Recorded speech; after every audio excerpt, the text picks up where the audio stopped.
O Espírito Santo é Deus.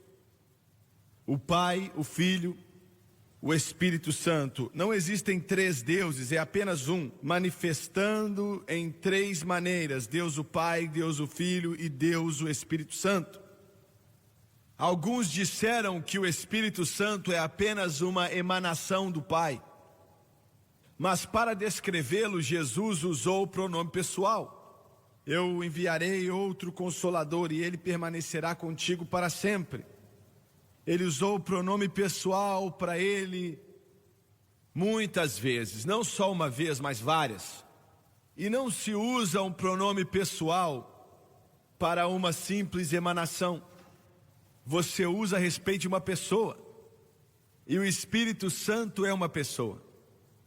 Tudo que é feito nessa terra, estipulado pela Trindade desde o primeiro dia, desde o começo, sobre Deus tratando com a humanidade, mesmo antes do homem ser criado. E diz que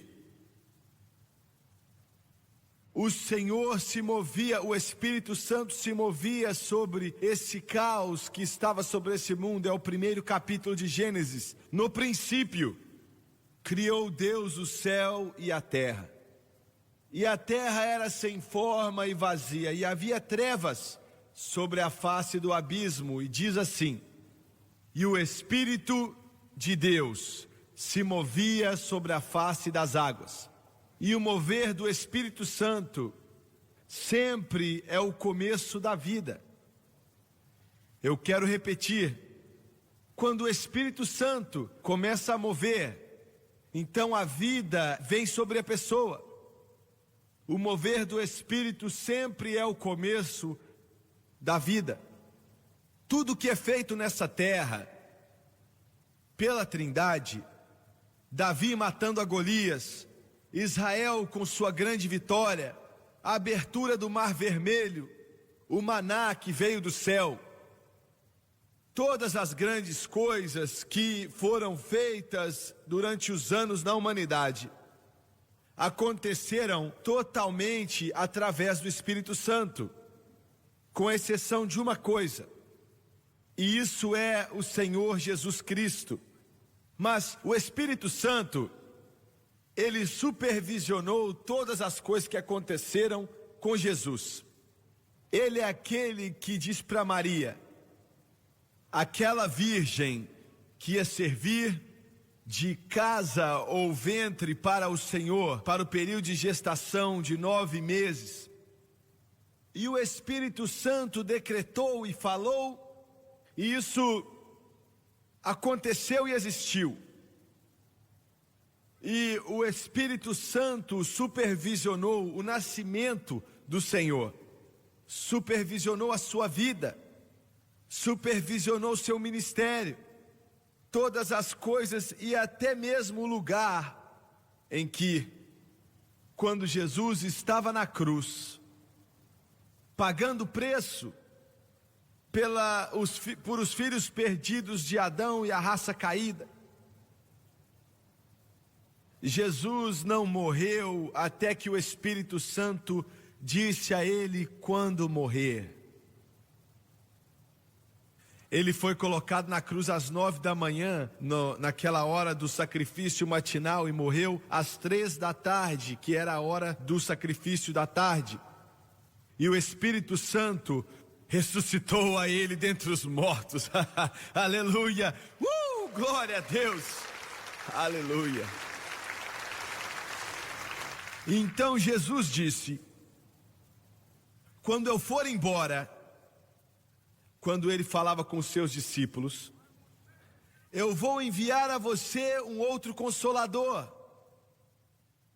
que vai habitar com você para sempre. Agora o Espírito Santo sempre esteve aqui, mas ele veio em uma nova dimensão, no dia do Pentecoste.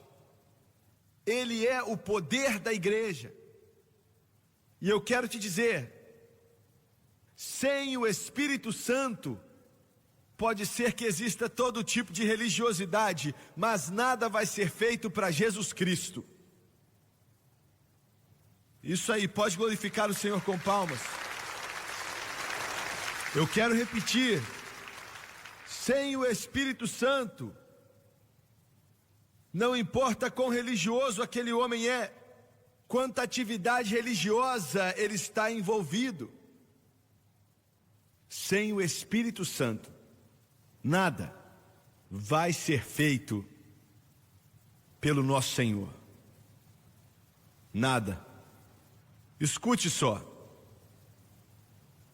30 anos, 35 anos atrás, eu e a Francis quase nunca estávamos em casa. Estávamos fazendo alguma cruzada no mundo. Estávamos em Baton Rouge naquela semana e era um sábado de manhã. Bateram na porta. Eu fui atender e ali estava um jovem que eu não conhecia. Eu descobri depois que ele morava umas 4 casas abaixo da minha. E ele tinha jogado para os Tigres de Detroit. Quando eles jogaram a final do campeonato de beisebol, ele chegou a fazer jogos profissionais. E como eu disse, eu não o conhecia. Eu não sabia. Hoje ele está aposentado, mas quando ele estava na minha casa, eu convidei ele para entrar. E eu perguntei: o que eu posso fazer por você? Ele olhou para mim e disse: eu quero o Espírito Santo. Glória a Deus. Eu disse: glória a Deus. Eu disse: glória a Deus. E ele disse: eu quero o Espírito Santo. E eu orei com ele, eu conversei com ele, expliquei para ele, orei com ele. E eu fiquei um tempo falando e honestamente eu não me lembro, já faz uns 40 anos. Eu não me lembro se ele recebeu o Espírito naquela manhã ou algum tempo depois. Mas eu sei que ele recebeu. E estávamos de volta aqui em Baton Rouge, eu acho que foi 6 meses, 8 meses depois, e eu o encontrei outra vez. E então, eu podia falar o nome dele aqui, mas não vou. E eu perguntei: como é que estão as coisas? E ele disse: as coisas estão boas demais, meu Deus, eu estou aproveitando a companhia de Deus, nunca vi nada assim, nunca senti nada assim, desde que o Senhor me batizou com o Espírito Santo. E eu disse: você está indo para a mesma igreja que você ia antes? Foi aqui que começou a brincadeira. Ele era um membro eu não vou falar o nome da igreja. É aqui na cidade. Do primeiro mausoléu.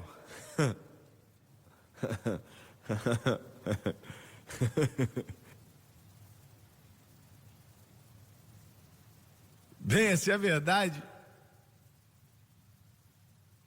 Eu perguntei: você ainda vai para a mesma igreja? Ele disse: não, irmão Swagger, não vou. Ele disse: o pastor me chamou para conversar. E ele falou: senta aí. Eu me assentei ali na sua mesa. E ele disse: Ele disse agora, ele falou o nome dele, falou: estamos contentes que você está aqui, mas desde que você confessou que você recebeu esse Espírito Santo, que te faz orar em outras línguas, pode ser que seja melhor que você vá para uma outra igreja. Então ele riu e disse: irmão Swagger, quando eu estava tentando ficar com todas as meninas, bebia muito, usava drogas o tempo inteiro, eu era bem-vindo. Agora eu sou salvo e amo a Jesus e eles não me querem mais ali. Glória! Alguns de vocês precisam sair desse mausoléu que você se encontra.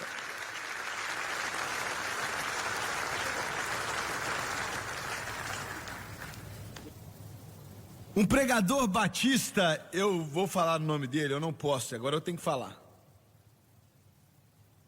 Esse foi há muito tempo atrás também, viu?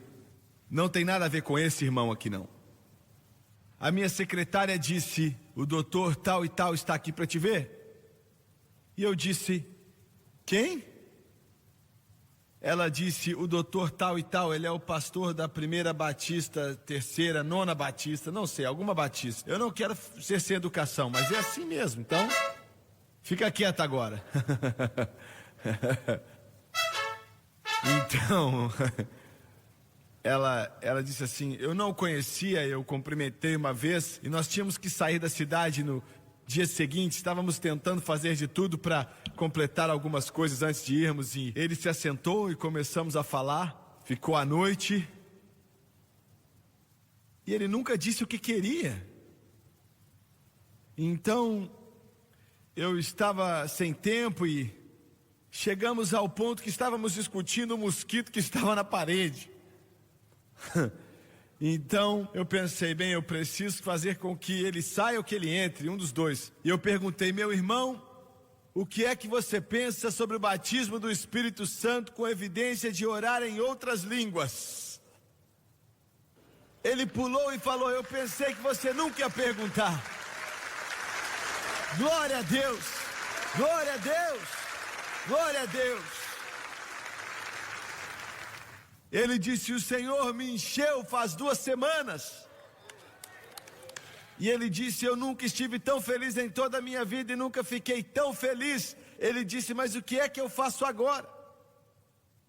E essa era a razão dele estar ali.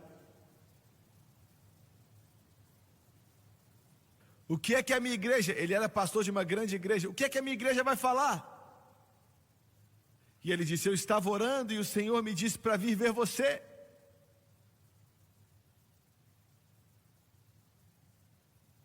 Eu pensei, oh Jesus, eu olhei para ele da melhor maneira que eu conseguia explicar. Eu disse, irmão, faça o que o Senhor te mandar fazer. Glória, glória, glória, glória, glória. Aleluia. Que palavra de sabedoria, hein? Então, ele me cumprimentou, oramos, ele foi embora. 1 mês depois eu vi ele de novo e perguntei, e o que aconteceu? E ele disse, irmão Sueger, ele disse, o domingo depois que eu conversei com o senhor, ele disse, logo depois do culto, uma mulher veio para mim e disse, irmão Smith, esse não era o nome dele, mas disse, irmão Smith, eu não me sinto bem. Ele disse, antes de ver o que eu estava fazendo, eu coloquei minha mão na cabeça dela e comecei a orar para ela em nome de Jesus. E ele disse, irmão, você não faz isso em uma igreja batista. E ele disse que ela caiu para trás e eu comecei a glorificar a Deus e as pessoas começaram a correr e falar, coloque as mãos em mim, põe as mãos sobre mim, põe as mãos sobre mim. Glória a Deus! Ei, alguém aqui precisa glorificar?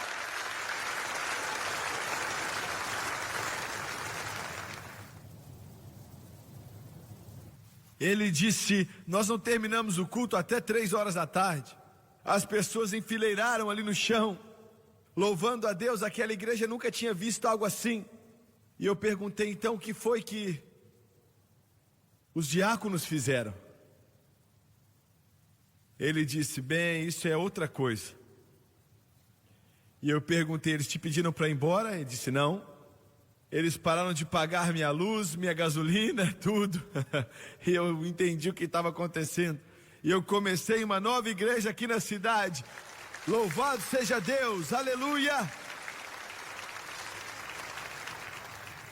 Quando Jesus começa seu ministério público, não haviam seres humanos, eu li todo o livro que eu pude ler a respeito da encarnação de Cristo, Deus se tornando homem, nenhum homem pode explicar isso. O Criador passou a ser uma criação. Agora, explique isso, tenta definir isso para você mesmo. O Criador passou a ser uma criação. No começo era a palavra, e a palavra estava com Deus, e a palavra era Deus. Ele criou todas as coisas, e sem Ele nada foi criado. Essa palavra se tornou carne e habitou entre nós. Nos primeiros 30 anos de sua vida, Ele não pregou sermões, não curou os doentes. Você pode se perguntar por quê? Porque Originalmente, Deus tinha dito que o sacerdote da tribo de Levi, aquele que deveria ser o Levi, não devia começar como sacerdote até que ele tivesse 30 anos de idade. E quando ele começou seu ministério, pelo menos antes dele começar seu ministério, ele vai até onde João Batista estava batizando no Rio Jordão. Agora a Bíblia não nos diz exatamente aonde no Jordão isso aconteceu, se era perto de Cafarnaum, ou se era perto do outro extremo do país, em Jericó, no Rio Jordão. Isso na verdade não importa onde foi, mas João estava batizando e todo Israel estava indo até ele. Eles nunca tinham visto, observado ou testemunhado o batismo nas águas. Ele não batizava eles para que eles fossem salvos, mas porque eles já estavam salvos. Eles se arrependiam antes do batismo acontecer. E ele olha para cima, e ali está o Filho do Deus vivo, diante dele. E eu quero que você entenda isso. Aqui está Jesus Cristo, que é perfeito. Ele nunca pecou nenhuma vez com palavra, pensamento ou atitude. Criado no lar de um camponês, porque o seu pai adotivo, se é que você pode usar esse termo, era um carpinteiro, e não havia uma classe média no mundo na época de Jesus. As pessoas ou eram muito pobres ou eram muito ricas. Não existia classe média. E ele nasceu e foi criado em um lar de camponeses. A casa em que eles viviam era a mais espartana. Mas em meio a tudo isso, e as vicissitudes de estar crescendo, nenhuma das vezes ele pecou. Nunca. Ele nunca perdeu o temperamento. Ele nunca ergueu a sua voz nervoso. Glória a Deus. Sua vida era perfeita. Você precisa entender, ele fez isso por mim e por você. Ele foi o nosso representante aqui na terra. Oh, glória a Deus! E quando ele caminhava por essa vida sem errar e guardava a lei perfeitamente, ele não fez só por ele mesmo, ele não precisava, não foi por anjos, mas ele fez por mim e por vocês, para que através da fé simples expressada nele, sua perfeição é passada para nós. Glória a Deus!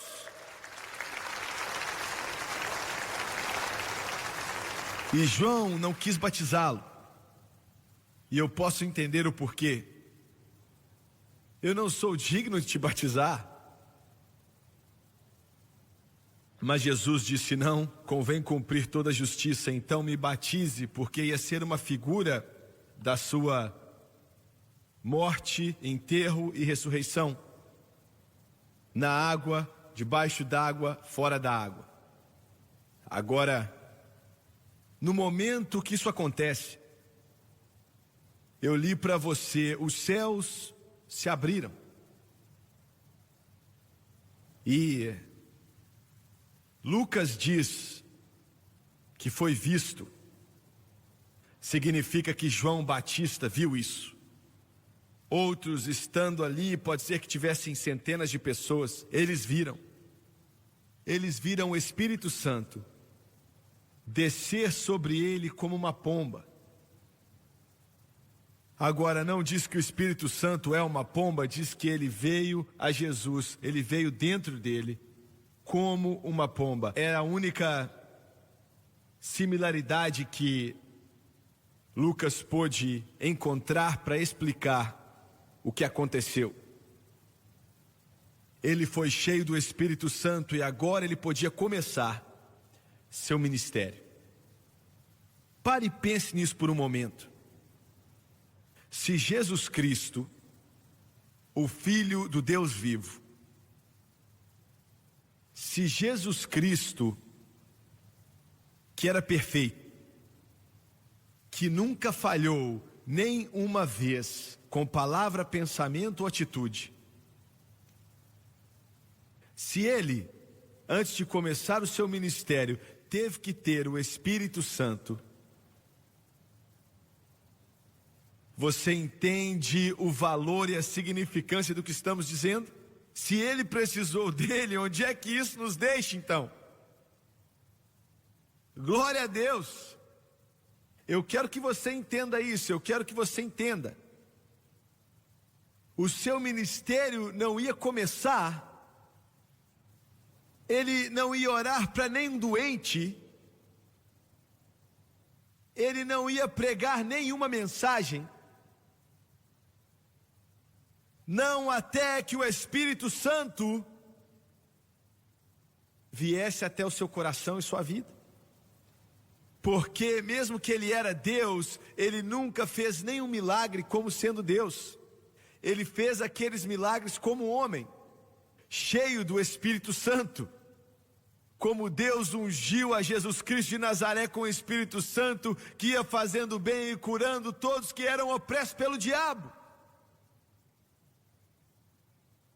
Ele disse: o Espírito do Senhor está sobre mim, pois que me ungiu para evangelizar os pobres, enviou-me a curar os quebrantados de coração, pregar liberdade aos cativos e restauração de vista aos cegos, e pôr em liberdade os oprimidos, anunciar o ano aceitável do Senhor.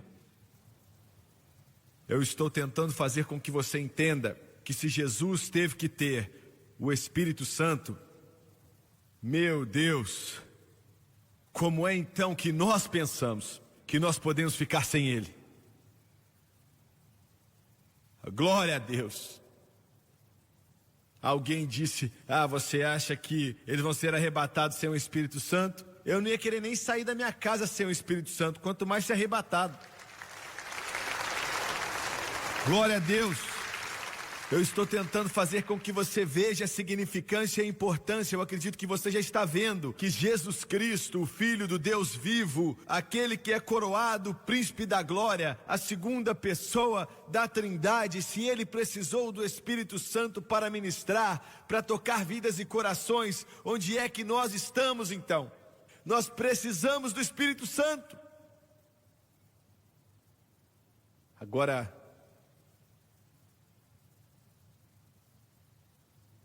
três anos e meio de ministério,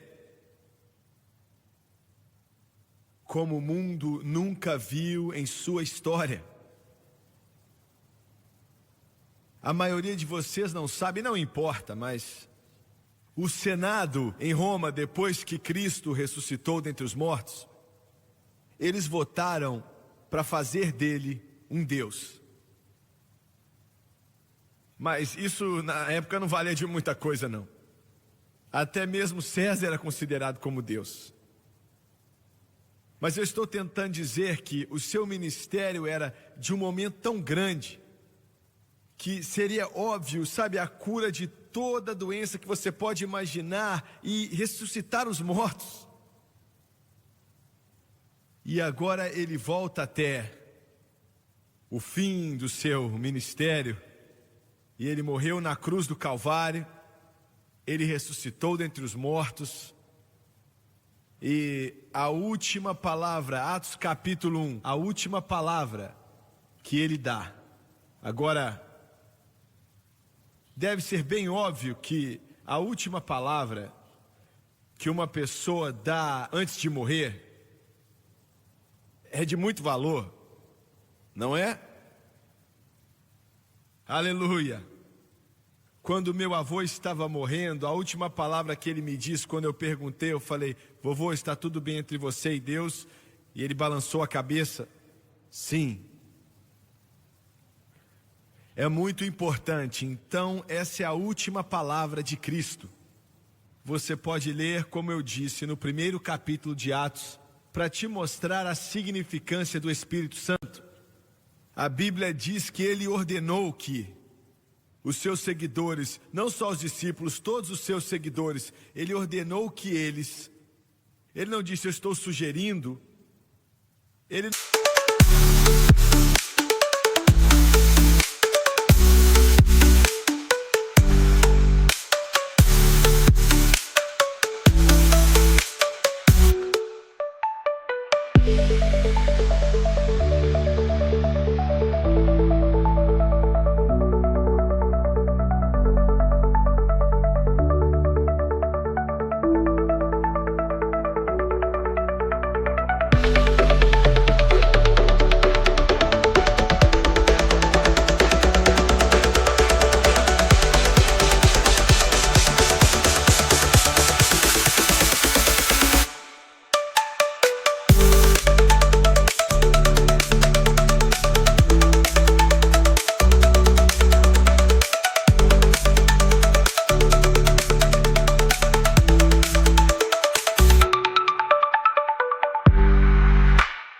não disse eu acho que vocês devem, ele não disse se for conveniente, mas a Bíblia diz que ele ordenou que eles fossem para Jerusalém e esperassem pela promessa do Pai.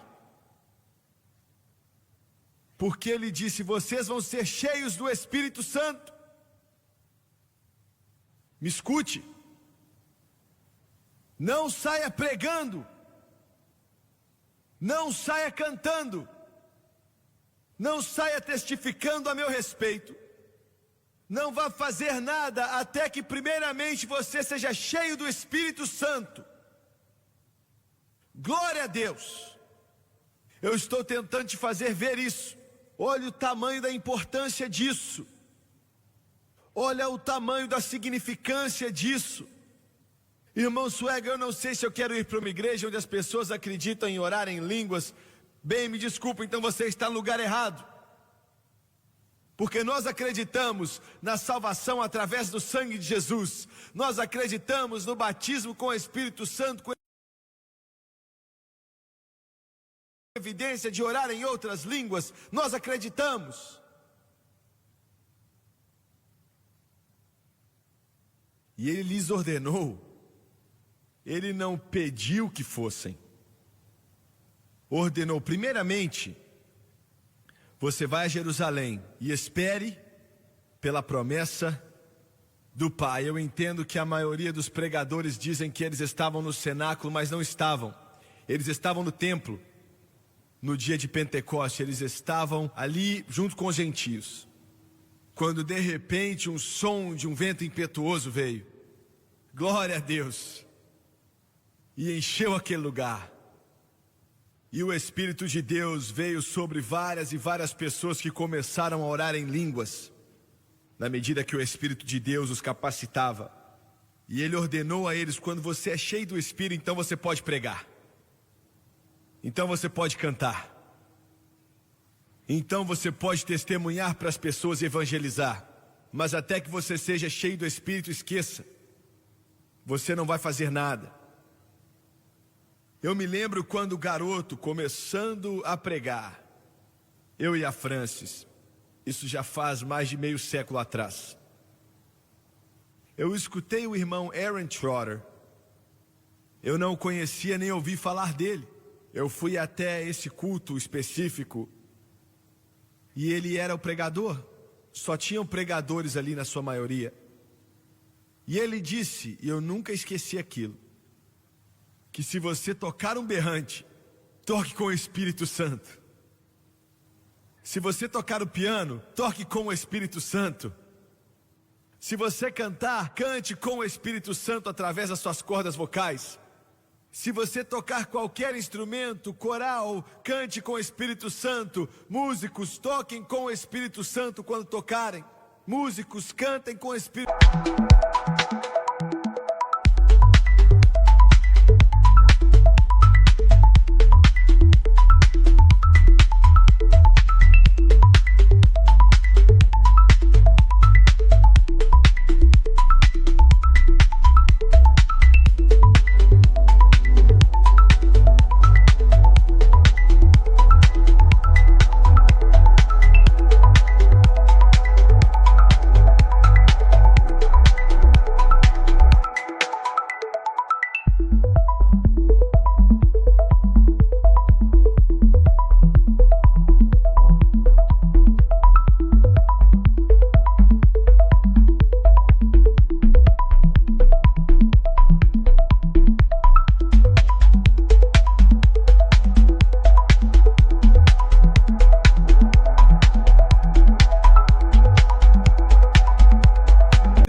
quando cantarem. Adoradores, adorem ao Senhor quando o Espírito Santo se mover em você. Louvado seja Deus.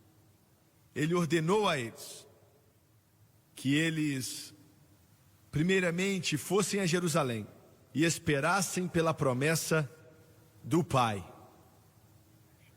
Pois vocês vão ser batizados com o Espírito Santo daqui a poucos dias. E por último, se a igreja não carregar as marcas do livro de Atos, seja lá o que for, não é bem uma igreja. Vamos repetir isso. A igreja, para que seja uma igreja que Deus reconheça, tem que carregar as marcas do livro de Atos, porque o Espírito Santo foi o que construiu essa igreja sobre Cristo, porque sobre essa rocha construirei a minha igreja. E se a igreja não carrega as marcas do livro de Atos, então seja lá o que isso é, não é a igreja. E quais são essas marcas? Salvação pelo sangue de Jesus. Glória a Deus. O batismo com o Espírito Santo com evidência de orar em outras línguas. Cura divina, de acordo com o poder de Deus. Adoração do Senhor com louvores. Eu posso continuar quando você lê o livro de Atos e ver. Essa igreja não está nem perto do que eu quero que seja, mas glória a Deus, estamos no caminho certo. Pela graça de Deus. Pode glorificar o Senhor com palmas. O poder do Espírito Santo que toca o coração, toca as vidas e dá força à alma, consola o crente. Louvado seja Deus. Abaixe a sua cabeça, por favor. Pai Celestial, enquanto nós ministramos essas simples palavras para esse povo, eu te agradeço pela sua graça, te agradeço pelo seu amor. E Senhor, eu peço em nome de Jesus, que o Senhor venha se mover sobre toda a alma, todo o coração e toda a vida. Que possa haver uma sede no coração das pessoas, pelo mover e o operar do Teu Espírito. Louvado seja Deus, louvado seja o Senhor. Eu quero te perguntar rapidamente, por favor. Será que tem pessoas aqui? Louvado seja Deus. Existem pessoas aqui que são salvas pelo sangue de Jesus. Você sabe que você é salvo. Me escute, eu quero que você olhe para mim. Você é salvo, você sabe que é salvo. Mas você não é batizado com o Espírito Santo com evidência de orar em outras línguas. Irmão Swagger, eu quero o Espírito Santo. Levante sua mão e vamos ver. Eu não vou te envergonhar. Há um jovem ali. Há mais uma mão ali. Rapidamente. Eu não vou envergonhar você. Eu estou vendo mais alguém ali. Quantos mais? Estou vendo mais alguém. Outro ali. Levante sua mão. Eu estou vendo você, irmã. Existem outros, eu estou vendo. Existem outros rapidamente aqui desse lado. Obrigado, meu irmão. Obrigado, minha irmã. Eu quero que todos se coloquem de pé, por favor. E eu quero que todos vocês que levantaram a mão, eu quero que você venha e fique de pé aqui. Eu quero que os irmãos e a Francis venham também. Eu quero que você venha e fique de pé aqui, de frente para mim. Nesse momento, venha, eu não vou te envergonhar, eu te prometo, é isso mesmo. Louvado seja Deus.